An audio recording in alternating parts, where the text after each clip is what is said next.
For my conversation with Sue Ellen Browder, former senior writer at Cosmopolitan and author of Subverted, about how she helped to hijack the women's movement, here are five key takeaways. 1. The sexual revolution was not organic, it was manufactured. She argues that the merging of the sexual revolution and the women's movement was not a natural evolution, but something intentionally constructed through media, messaging, and influence. What appeared to be cultural change was often deliberately shaped, amplified, and at times falsified. 2. Media narratives were fabricated to drive cultural change. Working inside Cosmopolitan, Sue describes how stories, experts, and even entire cultural trends were sometimes created or exaggerated to make certain behaviors appear widespread and desirable.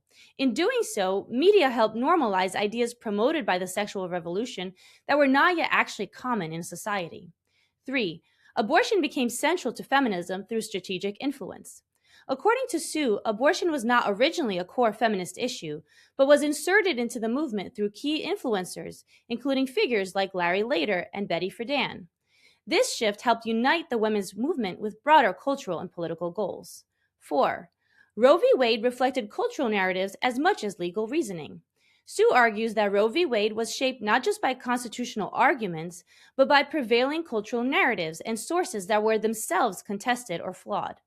This raises deeper questions about how law can be influenced by culture, and vice versa. 5. Propaganda works because it blends truth with distortion.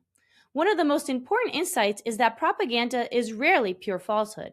Instead, it relies on partial truths, selective framing, and emotional appeal, making it harder to detect and more persuasive over time. If culture can be shaped by narratives, then the real question is not just what we believe, but who shaped the story we are told. Don't be afraid to ask questions, because truth matters and human dignity isn't optional. This is bioethics, babe.